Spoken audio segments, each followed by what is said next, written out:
بفرمایید. صبحانه منزل گیله خانم. به به چه غذاهایی خوشمزه. بچه اینجا روستای دیفشل بالا محله است. اومدیم غذاخوری گیله خانم، یکی از غذاخوری هایی که جدیدن خیلی ترکونده و واقعا هم شلوغه. امروز روز تعطیل، تمام میز و صندلیاش پره. بعد گیله خانم یه چیز باحالی که هست، کلا خانوادگی هن. دختر و داماد و نوه و همه اینجا با هم دارن کار میکنن و کلی غذای خوشمزه صبحانه دارن، عصرانه های خوشمزه دارن. بریم ببینیم چجوریه. به آشپزخونه گیله خانم خوش اومدید. بچه اینجا ببینید چقدر باحاله، خانوادگی اداره میشه. بیا ببینیم اینجا رو همه با هم دارن کمک میکنن که کسب و کار را بندازن. فعلا سرم شروع شده، نتونستم این آماده کنم، ولی 1 کیلو میخواستی. چی دارین درست میکنی؟ والا این آملت روبی هسته. بله. باش بگید مشتری خواسته. مشتری خاص خودشو داره. به به. اینم گیله خانم عزیز که در حال آشپزی هستن. خدا قوت. ببین فقط اینجا چقدر شلوغه، صدا به صدا نمیرسه. آماده کردم بعدا. خونه خود گیله خانومه، فقط بریم داخلشو ببینیم ما هم. بیا از این پلا میریم بالا. بیا یه حیاط خوشگل. به به چه مخلفاتی. مرسی از شما. جان شما.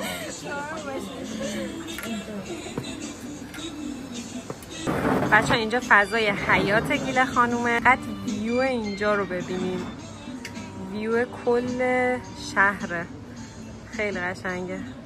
کوه،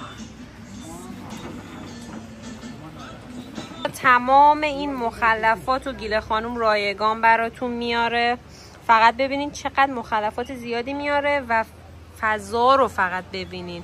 توی این فضا با این ویو وای فوق‌العاده است. یعنی اینجا به نظر من یه جای بهشتیه. اینو ببین، همه این مخلفات رایگانه.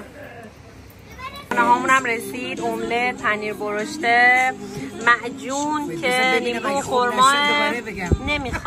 نمیخواد دوباره بگی. خوب شده. نه خوب شده بابا، غذا تو بخور. بچه این اردکه رو ببینید چقدر آخه بامزه. چرا تو اون گذاشتیش؟ نمیتونه شنا کنه؟ میتونه تنیا بیرون. وای نمیخواد. ببین خدایا بکنه مثلا چجوری با کلا این کار قبول بکنی؟ الان قبول بکنیم مثلا. ببین اصلا من کارم اولیه بسته‌بندی سبزیه. قرمه سبزی، آبکی یا بادمجون یا حالا پیازا، اینا رو درست می‌کردم. بعد چون جایگاه من خیلی کوچیک بود قسمت، این قسمت رو که جاده رو عقب نشینی بودیم یه چیز گفتم یه جایگاهی چا کنیم که تمام دم دستگاه و بچه‌ای که با من هستن بیان یه پایین بیان. بعد همه زبون بودیم که مامان این خیلی خوبه برای چیز صبحانه خوری. عالیه برای صبحانه خوری. پیشنهاد بچه‌ها بود. بچه‌ها چند وقت اینجا رو زدین؟ ببین من حدود 1 سال اینو بزنم. خب آره. بعد تو این 1 سال خیلی نمونه بودن که شما تبلیغ بکنین. خب زمان تبلیغ نبودین. آره. اصلا خیلی کوتاهی سر تبلیغ داشتیم. نمیچینی. میخوام بذاریم. خب دیگه برای اونایی که نمیتونن بالا بیان. همینجا. آره. لایک داری. به افتخارش. آخه اینجا ویوش قشنگه. نه خوبه. آره خدایی ببین ویوشو. بذار کسایی که نمیتونن.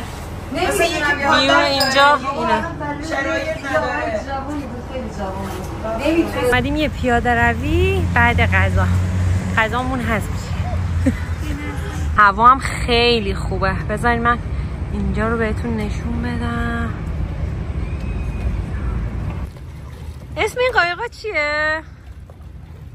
قایق پدالیه فکر کنم. داره قایق رانی میکنه. چه قشنگ.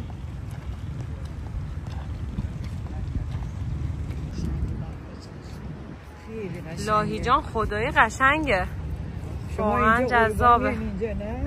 ولی شیطان کو سوخته. الان یه ذره جنگل این قسمتش کم شده. منتها دریاچه رو ببینین چقدر قشنگه.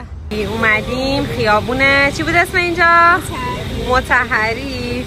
این آب میوه بستنی فروشی قدیمی، بیشتر از 30 ساله که اینجا مغازه دارن. انواع آب میوه و فالوده بستنی های خوب و طبیعی. بچه همه اینا طبیعیه. بعد اومدیم اینجا یکم خنک شیم، انرژی بگیریم بریم برای ادامه مسیر. ممنون که تا آخر این ویدیو همراه هم بودی. حتما پیجمو سابسکرایب کن چون هر هفته ولاگ داریم. قراره کلی بهمون خوش بگذره اینجا.